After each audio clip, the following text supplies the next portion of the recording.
हाँ मैं बोल रही हूँ ना कि घर पे दीदी कितनी है?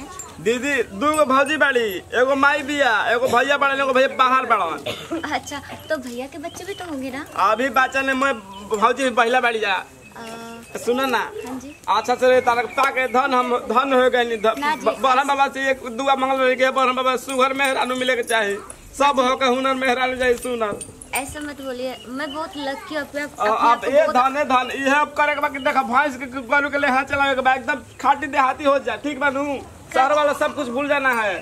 आप ऐसे कैसे बोल रहे हैं? हम सिखा देम तारे गते गते सिखा देम धन हमार। चल दीदी है ना, मैं उनसे सब कुछ सीख हां धन धन। और एक बात और बोलूं, के वो सरवा कहला कि शहर के मेहनत लपत कनिया खराब होली सन ना जी। ओन लग नाती के मूड़ी में मोड़ देम हम। कितना हमार सुगर धन मिलल बड़ चला पर धन। एक बात बोलूं, हां मैंने बहुत किस्मत की लकी है जो आप जैसे हस्बैंड मिले और आपका कितना खूबसूरत परिवार कितना अच्छा मिला। मैं अपने आप को ना बहुत अच्छा फील कर रही हूँ। तुमको भोजपुरी सिखा देंगे। एक बात बोलू ना, एक बात बोली क्या बोलबू? हाँ एक बात बोली। हाँ चलो बोला धोला पर कुछ बोला चली लगते माई माई के गोड़ लगा। हाँ चल चल घर में ढुका। अब बहने कहे के घर में जाइबो। हाँ अभी परछावन होई, अभी मांग भराई तब न जाइबो। तब बुलाओ जल्दी से बुलाओ माई बुलाओ। त ना मारो तेजी में उतड़ काओ ने। ये हमर माई ये ठीक बनू, जैसन तहार माई वैसन हमार माई ठीक बनू। हमारो माई का अपन माई समझे के बा।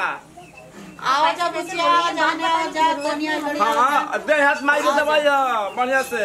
आओ 3 टाइम तेल लगाइया। मम्मी जी आ गई लुका। हां देवर जी आ गई। गोला भौजी गोला खुश रह जी, बन रही जोड़ा लइका कस रहे। देखा कितना टॉप के मेहरानू लाल बनी। खुश रह। अरे हां जिला तोरे जोड़ा बाटे साल फिर दुर्गा माई के जिलेबी चढ़ा के हैप्पी मेहरानू पहले बनी। अरे हां जी ओमे कोनो कहे वाला बा।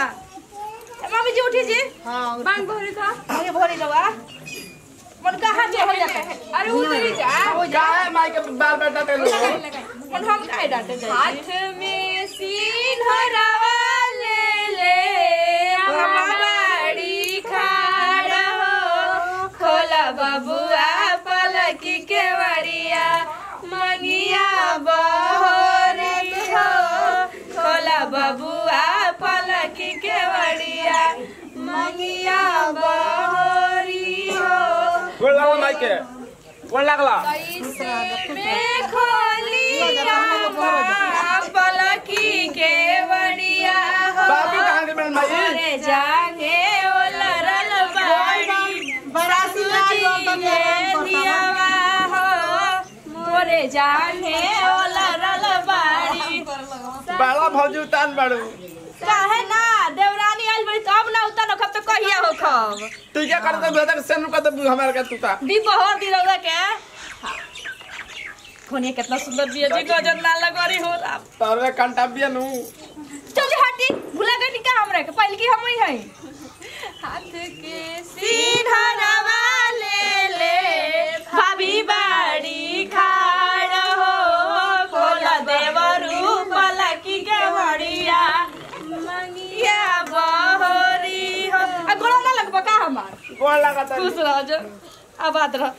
चल तुम को हाथ में सिंहरावा ले ले भाभी बाड़ी खाड़ हो, खोला बबुआ पलकी के वड़िया मंगिया बहोरी हो, खोला बबुआ भाई तुरलू या भौजी तुरलू। अरे दुल्हनिया के नारे नाजुक दिया। अरे पार गई तुर दली बुझाता जानी हम हो ताकि आज भर नुजन करे तो मेहरारू वाला हो गईली। अब का चाहिए तो नाम टूट गई जी। अरे मार के लूला तुर दलू पूला बुझाता के। अच्छा चली चली उतार चला कनिया का चोला कइलू, उतार चला कनिया सोनू के गोदी भाला भिरी आइलू, उतार चला कनिया का चोला कइलू। ठीक है कर लगालू। ए देवजी हाली हाली नोटिया निकाली लड़की देखो माई पानी करी दुल्हा सेवा पानी करी। ए देवजी हमने बहरी के गलिया काट ली। ठीक है जी सुना खाली ना जी हम आज ना सुनो ना जाए दे सुनो ना भौजी सुनो ना एक बात कहते नहीं ढुकम ना वानी नुआ तो सुगर भौजी का कर सुगर लागलो तार पैसा का दुकान बा हो यही तो बिना पैसा का जम कर नहीं जानो बड़की अम्मा नहीं जानो बड़ी भाभी ना जानो छोटी भाभी ना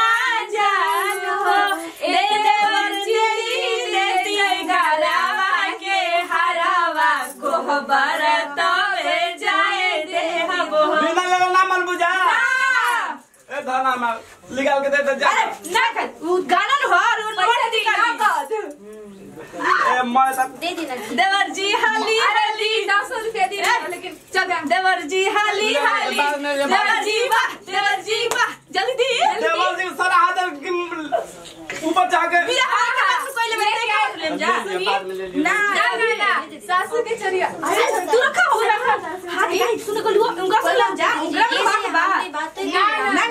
इनके लाज लगत है आज पैकेट मैं पैकेट रहता रोज तो मैं साली के दे दिया। अच्छा सास की चोरी को ले बनी ना दी कम से कम अरे का दी घड़ी तो तुम महल में ना पाबू पैसा दी चुपचाप नौटंकी ना करनी ना तो बाहर ही सुहाग रात मनवा देबो हमरा घर में मैं 10 रुपया देना अरे छोटकी हटक नहीं खे ए बबुआ हमरा के 1 रुपया दे के गोइला ह कि दुआर में छेती ह त दे दी ह देवर जी हाली हाली भौजी नु देवर जी नहीं जाए ना दे खड़े रही जा हो क्या हो भौजी हो नहीं हां ए ना ना देखिए इति करते हैं उनके पीछे पीछे मैं छोटा पे के चला खई ना भौजी मजाक नहीं कर मजाक नहीं भौजी देख लो इतना या गल बुझा नहीं बुझा बिया चल रे छोटकी तोरा से कर लेके चला ए दुल्हन लेके चला ए दुल्हन जाए 10 रुपया ना लिखा देखो ज्यादा ये गरीब के घर है हमनी कैसे ने घर बाटे अरे तू आ गई लड़ू ना बढ़िया से यो बनू दे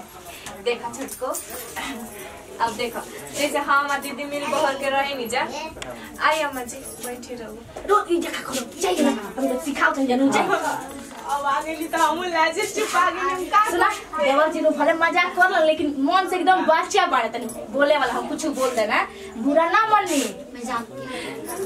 देखो कन्या जैसे हम दीदी मिल बहर के रहे नहीं जा वैसे तू हो रही अगर हमसे कहीं गलती हो जाए तो अपन बड़ बहन समझ के ना ना दीदी ऐसे मत बोले ऐसे तो कोनो चीज के काम होई नु तो हमनी से चाहे दीदी से अगर ना हो तो देवर जी से कहिए ठीक है अच्छा तब भेजे कि ना करेंगे देखा कैसा मुंह लाल लाल टमाटर नहीं होता मैं तो हमेशा के साथ रहूंगी पर आप लोग के साथ थोड़ी देर का टाइम बिता सकते हैं बहुत अरे काल से तभी तो आज उनका रात है आज देवर जी के राज कहियन कि नु कि भौजी हमर रोक लल बाई स उठा पर है नु एक गिलास सुना हम बक्सा पे रख गल बानी दूध ठीक ना आज जान तड़ू मुंह देखाई कम से कम 5000 नगद हमने के तो मिलल ना देखलो दूध जुआ छका 1 रुपया ला दब छोड़िए मत जब ले ना दिया तब तेरा घूंघट लेके उठा ठीक है दीदी बात बोलूं हां आप दोनों बहुत अच्छी है मैं बहुत लकी जो आप जैसे बहन मुझे मिली। अरे तू हमने के बड़ी जब भाग्यशाली बनी जा तू ऐसा मिलल बड़ चल तू ऐसा आई नो तो मुंह देखे दिखा के बिना कुछ ले ले पहले लिह तबे अब जाके चैनी काटी अब मैं बोल दिखा दी जितना घी मलाई खइले बानी अभी के बाड़ी सुबह खुली चलिए बंद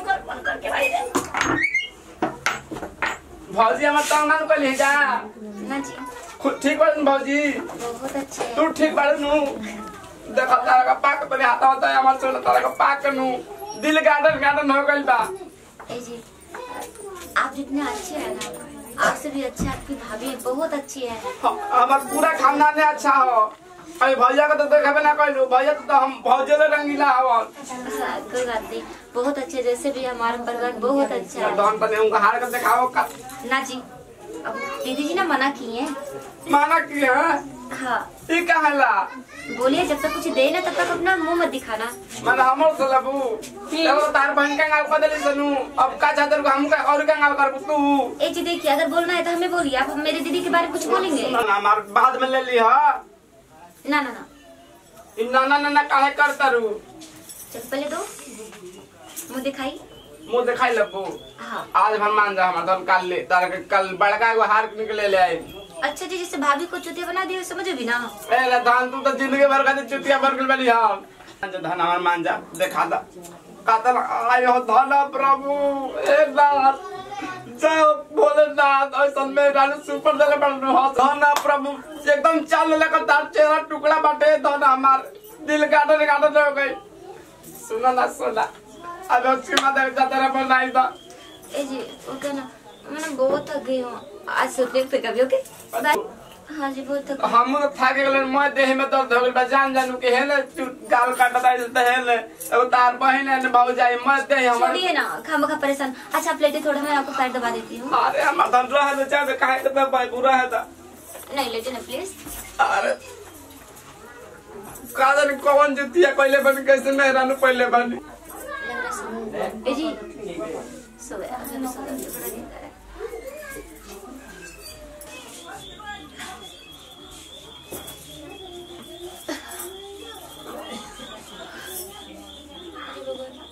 बज रहा है? जी दीदी, पेट में क्या हो गया? बड़ा दर्द हो रहा है। दीदी जी, जी ये भी सो रहे हैं। क्या परेशान करूं मैं इन्हें? सोने दो। अगर अभी जगा दूंगी तो खामखा था कि मैं ही चली जाती हूँ।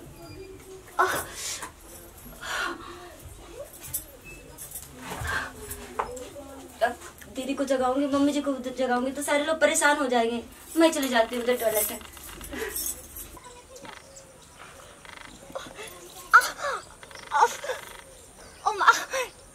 क्या चीज काटी? इतनी जोरों से दर्द क्यों हो रहा है?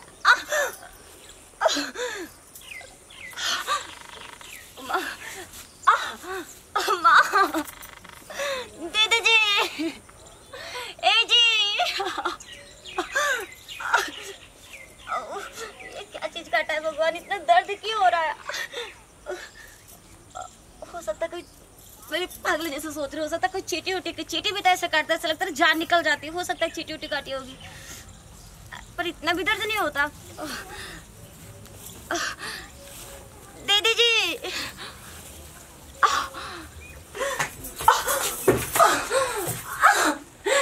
जी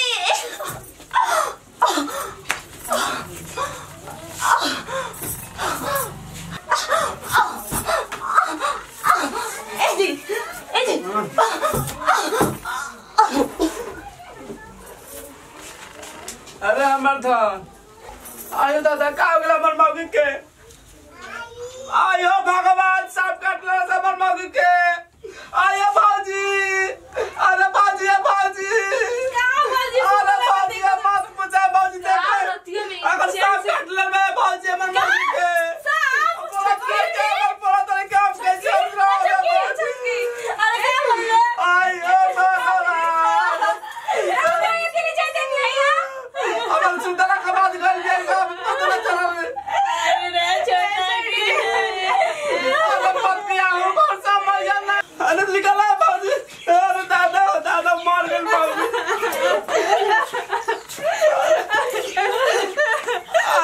क्या बोल दिए हमर कटियो के? अरे माई देख रे, अरे देख रे माई।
मर गई हम जियत जिए भौजी।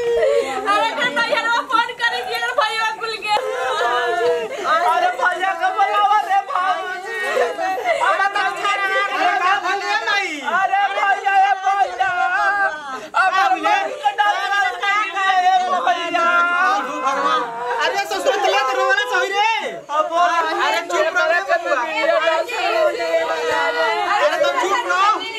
जाई जल्दी से केरक पता नहीं क्या भेंट ले साफ कटल लाश के ना रखल जाला। ओ कल जान दे तो 40 जान दे बरू चुप रहो। जाई जल्दी से साफ पते बन के तो बना नहीं लोग को तुम चुप रहो। अरे सुखिया आ सुखिया ए भौजी जी आप कोई सब्जी आधा हमर मौगी के भौजी। ना कुछ कर दवावे के बढ़िया मरनानिया के आई कोई अच्छा अपन पा पुराने अरे लो सोई खसर हो बस गया तो काम देखा बस। बचिया एक